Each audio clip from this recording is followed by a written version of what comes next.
This Torah class is brought to you by TorahAnytime.com. Okay, Bruchim Haba, welcome back everyone. Hope everyone had a nice end of the year break. So we continue in the fifth malacha, which is the malacha of Dosh, the malacha of threshing. So for all you farmers out there, this is certainly a malacha that is very applicable, and even for most of us who are not involved in agriculture, Dosh is a malacha which is quite common, and Be'ez Hashem we will discuss that. The halachas of Dosh are found in Siman Shin Chaf in Shulchan Aruch, and we'll see if we could work on a mnemonic for that one.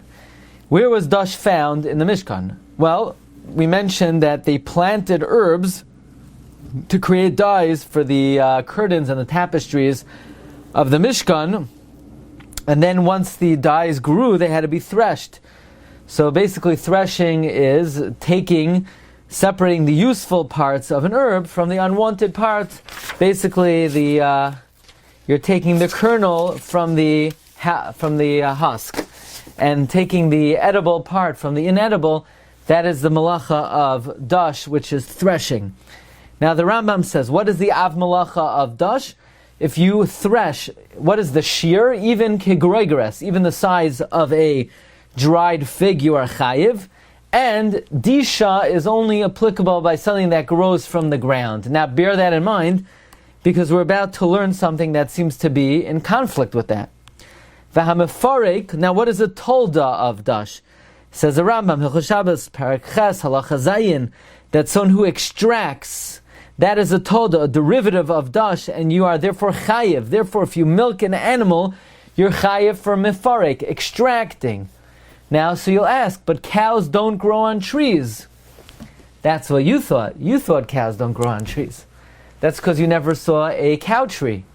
But in America, no. We're gonna see that perhaps that a cow, even though it doesn't grow on a tree, but it's nourished from the ground, and therefore it may have the halachic status of gidulei karka.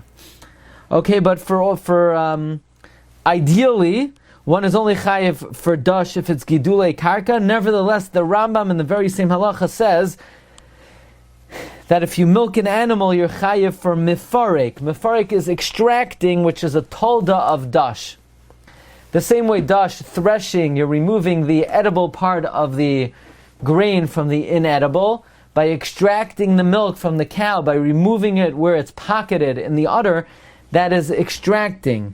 Likewise, if you hit a living animal, a living being, and it has skin, and you cause the blood to come out, you are liable to mefarek, extracting.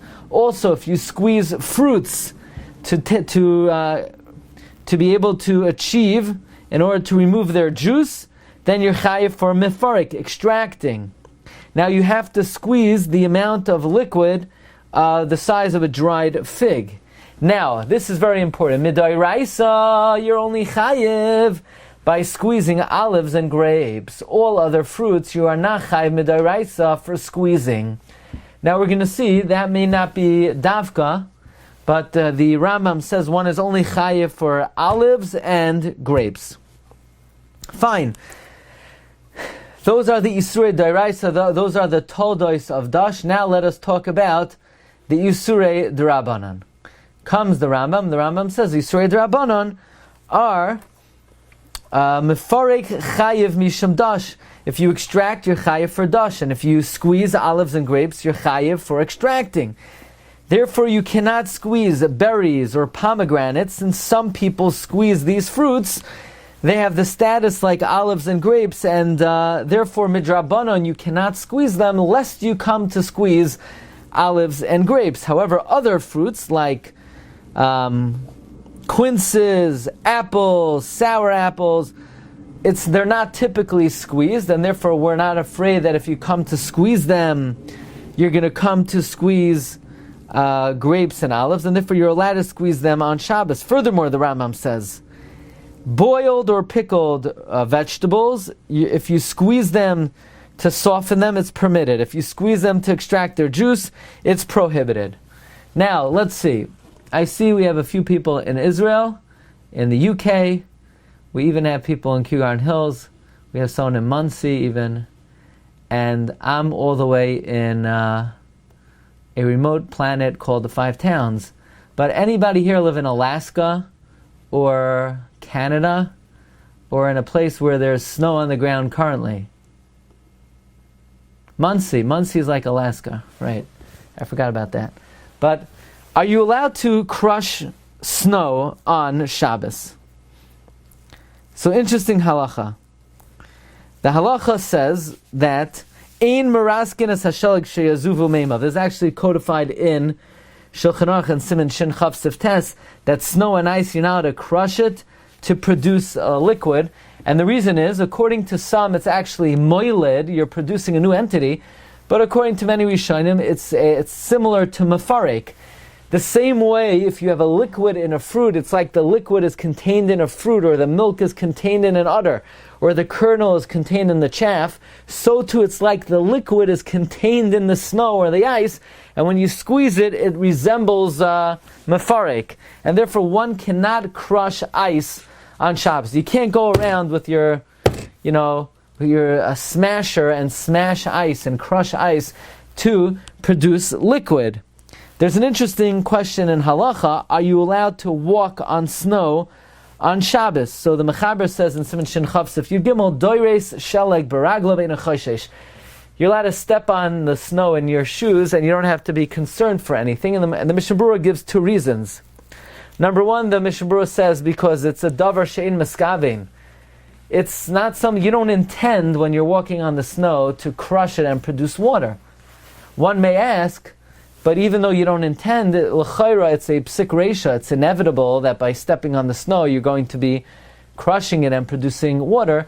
The Mishnah Berurah then brings the Taz, who says another interesting reason why you're allowed to walk on snow on Shabbos, and that is, the Chachamim, even though they said you're not to crush ice and snow on Shabbos, they were not goyzer on walking on snow on Shabbos, because in many areas of the world, there's snow covering the ground for the entire winter, and if they wouldn't allow you to walk on the snow, then it would be impossible to get anywhere, and therefore the Rabbanan were never goyzer on walking on snow on Shabbos. Now, one is not permitted to intentionally walk on the snow. In other words, if you have sidewalk and on the side of the road there's snow and you get a kick out of jumping in the snow, even if you're 73 years old, you could never shake the enjoyment of jumping on the snow. You're not allowed to intentionally jump on the snow to crush it on Shabbos. But if it's, so to speak, on the road and you can't get where you need to get without walking on it, that is permitted. Now, an interesting set of halachos is, what if you have fruits and liquid oozed from the fruits on Shabbos without you squeezing it? So if it's olives and grapes, you're not allowed to drink it, because if we allow you to drink the grape juice or the oil that oozed from the grapes and the olives, then you might do it intentionally and you'll tell everybody it happened on its own. But other fruits, it depends. If you brought it into the house to eat and the liquid just oozed on its own, it's mutter. However, if you brought it into the house to squeeze it and then the liquid oozed on its own, then it is prohibited. Okay, now we come to something very important. The Gemara says in Masechta Shabbos, Daf Ayin Hey Amud Aleph. Someone who traps a chilazon, whatever the chilazon is, whether it's a snail, whether it's a fish, whatever this creature is, and you trap it. Now, for trapping an animal on Shabbos, it's one of the lamites malachos. You're definitely chayiv for tzad. But now you take this animal and you crush it open, and the blood is coming out. So Rabbi Yehuda is of the opinion. The Tanakama, is of the opinion you're only chayiv for one malacha, namely for trapping on Shabbos. Rabbi Yehuda says you're chayiv for two malachas. Which two malachas? Number one, tzad, which is trapping, and number two, pitzia, threshing. Squeezing the blood out of the chilazon is a type of threshing. So the question is, why do the Rabbanan hold you're only chayiv one? Amar Rava, my time of the Rabbanan. Says Rava, the Rabbanan hold, Ein disha ela b'gedulei karka. Threshing is only possible on something that grows from the ground, and a snail or a fish don't grow from the ground, and they don't eat from the ground, and therefore they're not considered gedulei karka, and therefore the opinion of the Chachamim is you're only chayiv for trapping it, you're not chayiv for threshing it. However, Rabbi Yehuda is of the opinion you're chayiv for threshing, and apparently Rabbi Yehuda holds that threshing is possible by something, even by something that doesn't grow from the ground. Comes the Gemara, 20 blot later, on Daf Tzadi Hey Amud Aleph, and the Gemara says Rav Nachman Bar Guria came to Neharda, and they asked from him the following question: if you milk an animal on Shabbos, what are you chayiv for? So he went and he asked the question in the Beis HaMedrash, and they said, one who milks an animal on Shabbos is chayiv for mefarek. He's chayiv for extracting, in other words, Dosh. Rashi explains, how is milking an animal Dosh? Because mefarek, extracting, is like mefarek masoy, is like extracting a load. The same way you could extract a load from an animal, so you could extract a food from where it's hidden and covered, and that is a tolda of Dosh. Now some say that milking an animal is like harvesting, is koitzer. Says Rashi, there's no way it's koitzer. An animal's udder is not attached to the ground, it's sort of deposited in the pocket of the udder. But instead, milking an animal is mefarek, it's extracting, which is a tolda of Dosh. So we have ourselves a major stira between the Gemara on Daf Tzadi Hey and the Gemara on Daf Ayin Hey. The Gemara on Ayin Hey says, the opinion of the Chachamim is that mefarek does not apply by a snail because it doesn't grow from the ground. And the Gemara on Tzadi Hey says that if you milk a cow, you're chayiv for threshing, mefarek, because it's like unloading, it's like extracting a bundle. But wait a second, a cow does not grow from a ground. So Tosfos says, not a problem. The Gemara on Tzadi Hey that says you're chayiv for milking a cow on Shabbos is going like the opinion of Rabbi Yehuda that you're chayiv for threshing even if it doesn't grow from the ground. However, the majority view is the view of the Chachamim that you're only chayiv for mefarek if it does grow from the ground. In other words, this Gemara on Daf Tzadi Hey that says you're chayiv for milking a cow is a minority view, is going like the opinion of Rabbi Yehuda. However, comes the Rambam, and the Rambam codifies that if you milk a cow on Shabbos, raise your hand if you milk cows. Let's see if anybody milks cows. Jonathan milks cows. Joe, I love you, but you don't milk cows. We're athlete? I forgot. Sorry, I didn't hear you. You're muted. Okay, you're in Israel. And I haven't seen you in a couple weeks, so I forgot already. Okay. But anybody else? Jonathan, you for real milk cows, huh? You want to tell us about that experience? Did I chase you away? Where'd you go? You see? Oh, you're back. I'm not hearing. Oh. Hi. Sorry. Hi, can you hear me? Hello. Hello. How are you? Oh, you hear me well. Where are you? Remind me. What? Okay, I got it. Okay, so I still have it a little bit. But you milk cows? Yes, that I'll take that as a yes. So according to the Rambam codifies that, in fact, milking a cow is mefarek, and the Rambam does not limit it to the opinion of the Rabbi Yehuda. So the Magid Mishnah says something we pointed out earlier, that the Rambam is of the opinion that a cow is considered gedulei karka, and therefore the Rambam holds you are chayiv for mefarek.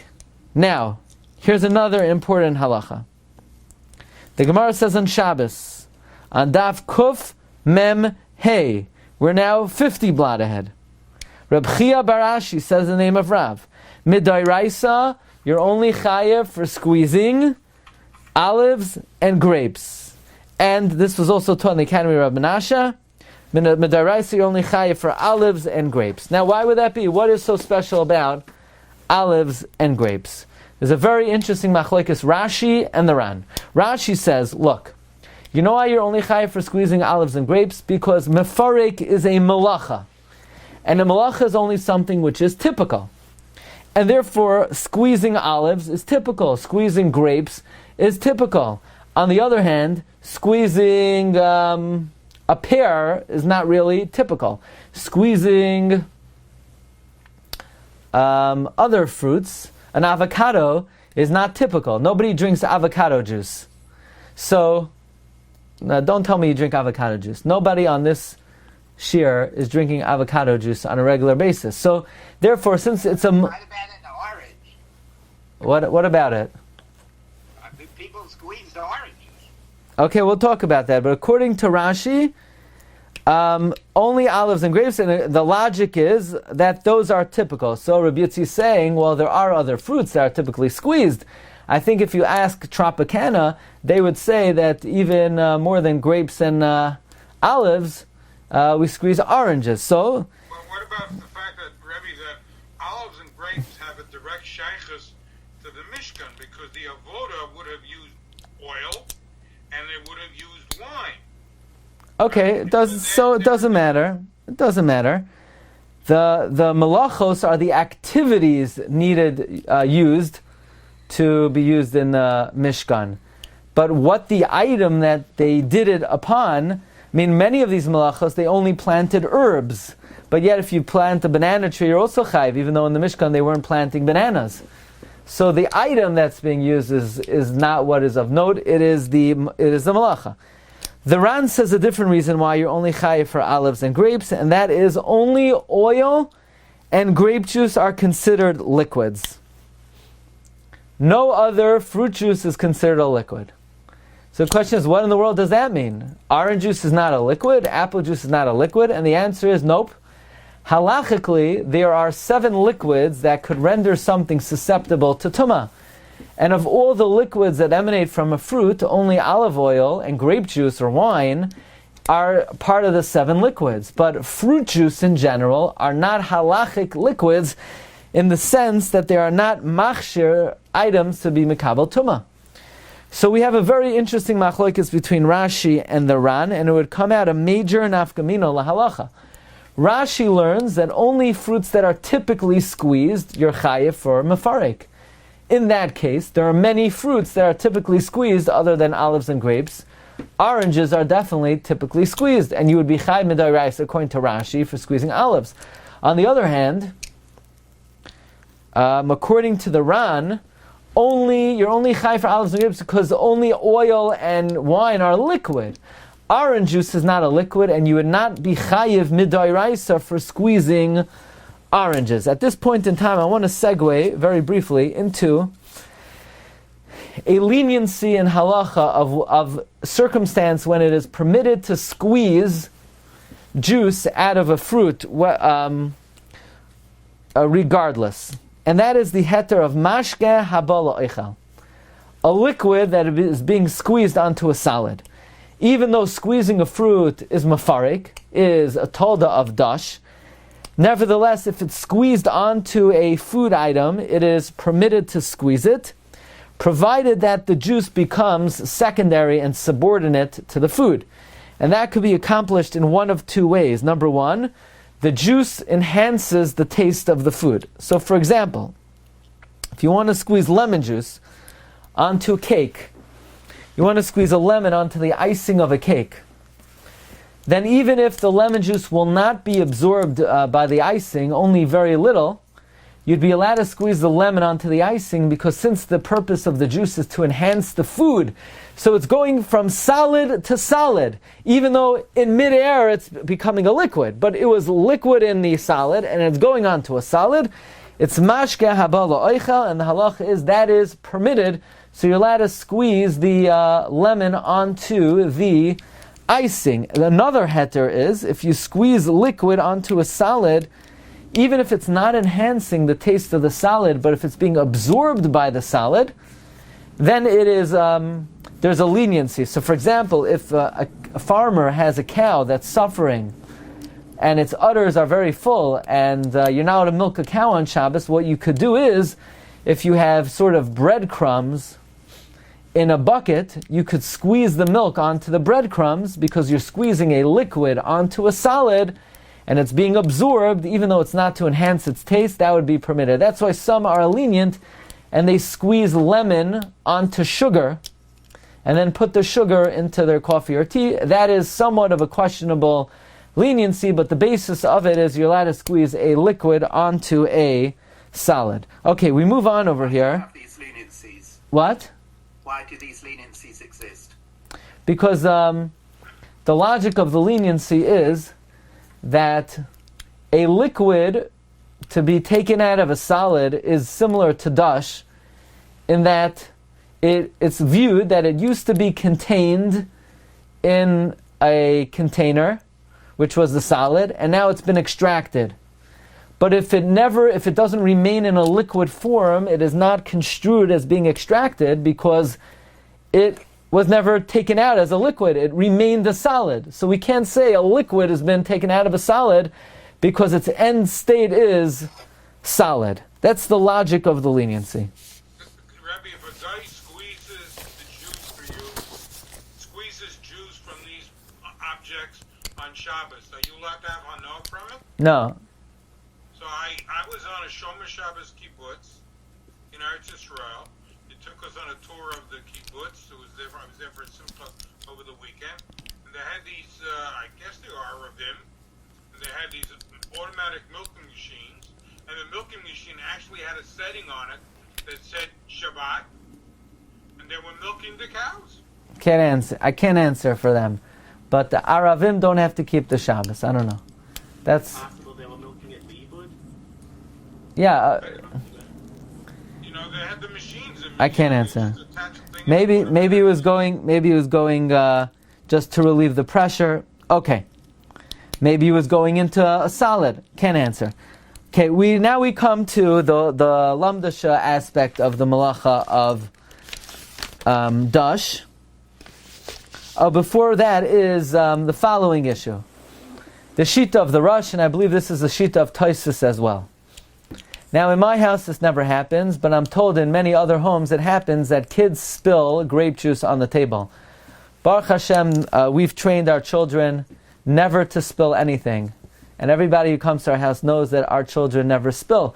But there are children who are not well brought up, and they sometimes spill things on the tablecloth. And the question is, could you squeeze out your tablecloth on Shabbos from a liquid? Could you squeeze out your shirt on Shabbos from a liquid? Could you take a shmata and sort of squeeze up a mess on Shabbos? Does schita, which is similar to mefarek, which is a talda of Dosh, does that apply to a cloth? Does that apply to a garment? The opinion of the Rosh and Tosfos, in contradistinction to the opinion of the Rambam holds squeezing out a garment is only laundering. However, the opinion of the Rosh is squeezing out a garment is considered soichtoi and is a tolda of mefarek. And therefore, even though squeezing, listen to this, according to the Rosh, squeezing an apple, which is not normally squeezed, is not a issue of mefarek. Squeezing a cloth is an issue of mefarek, and the difference is, the Rosh says, that an apple is meant to eat. It's not meant to squeeze. So if you squeeze it, it's ein darkoi bekach. And since an apple is meant to eat, the liquid is part of the food.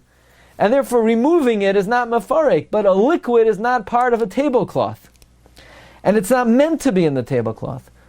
An apple is meant to eat and the liquid is meant to be there, but the liquid in a cloth is not meant to be there, and if you squeeze it, you are chayiv. That is the opinion of the Rosh and the opinion of Tosfos. And therefore, there are many sort of stumbling blocks in halacha regarding squeezing liquids out of brushes, sponges. One basic halacha is you cannot do dishes with a sponge on Shabbos. That is mefarek, because basically the fibers of the sponge, whatever material they're made out of, sort of is containing the water and absorbing the water, and the water is being trapped, even if it's a brush. But if the brush is dense and soft, the water is being absorbed, whether in the brush itself or between the bristles. And if you scrub your dishes, you are going to violate schita. The only way really to scrub dishes with some type of item is if you have, let's say, a bottle brush, that the fibers are dense and soft. The fibers are stiff and they're not dense, they're sparse, so now the water is not being trapped in between them. So a bottle brush perhaps would be permitted to use to clean out a bottle on Shabbos. And now the $1 million question is, are you allowed to use a toothbrush on Shabbos? Now, the answer is that Hashem created a very great matana. It's called mouthwash.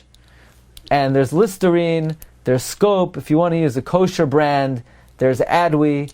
But a toothbrush would be an issue of mefarek. Forget the toothpaste. The toothpaste is a separate issue of memarek, where you're smoothing out a paste. Even without toothpaste, brushing your teeth on Shabbos is squeezing, is schita, which even if the bristle itself is not becoming wet, but in between the bristles it's trapping water, and when you exert any pressure at all, the water is coming out. And the proof is in the pudding that if you ever take a toothbrush and run your finger against it, you'll give the guy next to you a nice spritz. That means quite a bit of water is trapped in the toothbrush.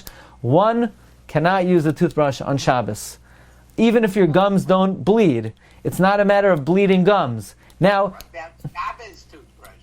what about a Shabbos toothbrush? You'll ask your local Orthodox rabbi. But right now, I am not your local Orthodox rabbi. I'm many miles away. So right now, I'm going to talk about the non-Shabbos toothbrush, a regular toothbrush. You should not use on Shabbos because it is schita. Can you use a dry toothbrush on Shabbos? Yes. What it's going to do for you? Absolutely nothing. But if it makes you feel good to use a dry toothbrush on Shabbos, brush your heart out. But if you want to add water to it, you can't do that on Shabbos. You could use mouthwash. You could even do 2 rounds. And if you're not going to be brushing your teeth, you might want to do 3 rounds. But don't brush your teeth. What about toothbrushes are synthetic material. Squeezing only applies to the classical fabrics. No, that is not the halacha. Even though there is a leniency when it comes to synthetic material, that is regarding the material itself, because the material itself does not absorb. However, it does, since the toothbrush is densely situated, even though the bristle itself does not absorb, it does trap the water in between, and therefore most poskim hold you cannot use a toothbrush on Shabbos. Okay. We continue over here. Now, the Gemara in Daf Ayin Gimel Amud Beis discusses the following shaila. Somebody who throws a clod of earth at a palm tree and you sever the dates. You hear this? You take a clod of earth and you go, bam, you throw it at a palm tree, and all of a sudden the dates fall off the tree. So you're chayiv, the Gemara says, for toilesh, for uprooting the dates, and you're chayiv for mefarek. So the Gemara says, mefarek? No, Rav Ashi says that's not how you typically uproot a fruit, and that is not how you typically do mefarek. However, says Rashi, why does Rav Papa hold that you're chayiv for mefarek? What's the mefarek over here? He says that the word mefarek means to unload or to extract or unload a package. And when you're throwing the clod of earth at the date tree, you are unloading the date from the branch that it's attached to. So now we come to a very interesting area of lamdas, and that is, let's think what's going on over here. The date is not being contained in any shell over here. It's merely attached to the plant. It's attached to the tree. By throwing the clod of earth, you're just disattaching the date from the tree. How is that mefarik? I thought mefarik is when you take milk out of an udder. It's covered in a container. I thought mefarik is when you squeeze liquid out of a solid. It's contained in the solid. Here, in this case, the date is not contained in anything. The date is merely attached to something. And the Minchas Chinuch hones in on the fact that apparently Rashi holds that mefarik is not only if a fruit is contained in something, but if a edible is attached to an inedible, and you remove the edible from the inedible, and it renders the edible edible, even if it's not contained and coated and hidden in the inedible, that would also be mefarik. Now, Tosfos disagrees vehemently with Rashi. Tosfos says, no, this is not mefarik, because mefarik, as the Minchas Chinuch explains, Tosfos holds, is only if something is contained and hidden in a shell. But in this case, it's not contained and hidden. Tosfos says the reason why this is mefarik is there's an actual thin peel that surrounds the date, that when you throw the earth at the tree, the peel is going to come off. So Tosfos clearly holds, like we typically thought, that mefarik is only if something is covered and coated in a coating. But Rashi apparently has an expanded definition of mefarik, that even if something is attached to the inedible and you allow it to come off, that would be a mefarik. And therefore the Minchas Chinuch asks, based on Rashi's definition of mefarik, if you have a branch from an apple tree, or an orange tree, or any fruit tree that falls off of a tree before Shabbos, can you take that apple off the branch, or the orange off the branch? Again, the branch fell off before Shabbos. So the Gemara says, and the Shulchan Aruch paskins, and the Ramah paskin, that it's mutter, that if a branch falls off of a tree before Shabbos, you could take the fruit off the branch. But ask the Minchas Chinuch, according to Rashi's expanded definition of mefarik, that even to remove something edible from the inedible, even if it's not covered and coated, this should be prohibited because of mefarik. Comes the Sachet Shavar Rebbe, and we'll end with this, the Glatstein, and he says perhaps we could say the following svara why mefarik would not apply to take an orange off of a branch that fell off a tree before Shabbos. And that is, typically threshing is done well before eating. Usually, threshing is a maisa, an activity that is performed long before eating. But at the time of eating, it will not be considered threshing. So picking something off of a branch to eat it right before you eat it, that would not meet the criteria of threshing, and therefore it might be permitted. So people are asking, wet tissues, are they under the malacha of squeezing? So it's like this. If you have a mess on the floor, again, as I mentioned, in my house we don't have any messes, but in other houses where people get a little messy, so how do you clean up a mess on Shabbos? Basically, there is a chashash that if you cover up a mess with towels or tissues that will only wipe up about half of it, you're not allowed to do that because we're afraid you're going to wring out the towels you used to wipe up the rest of the mess. But so long as you cover the whole mess, what you could do is, without exerting any pressure, you put the tissues and the towels over the spill, you let it absorb, and once it absorbs, you discard it. But you can't take a towel and exert pressure on liquid, because that is an issue of schita. Yes, so the answer is schita does apply to tissues and towels. Now, regarding a baby that soiled itself on Shabbos, so that's a major discussion in halacha. are baby wipes an issue of schita? After all, the liquid in the wipe is absorbed in the material. So, as was mentioned by Rabbi Erbs before, it could be, when it comes to baby wipes, if it's made out of synthetic material, there is room for leniency. Again, because it's also a question how much liquid is absorbed in there in the first place. The safest way to go is in most kosher supermarkets, they sell for Shabbos a baby spritz, which is basically baby Windex, and you give a spritz, and then you use a dry tissue without sort of exerting pressure, and you just sort of let it absorb the liquid on its own. But again, that is not the necessarily the most convenient way to do it. And regarding how to take care of that, I'll let you discuss that with your personal paisek. But it is something that should be studied, knowing the parameters and the guidelines and the principles of mafarek. It is an area of halacha that has to be resolved regarding the issue of mafarek. Okay, thank you everyone for joining us today. Bez Hashem, we'll pick it up next week. And everyone's invited to join our shiur tomorrow morning, Friday morning at 10:30. Bracha v'atzlacha. Have a great Shabbos. Thank you. Kol tov. You've just experienced another Torah class brought to you by TorahAnytime.com.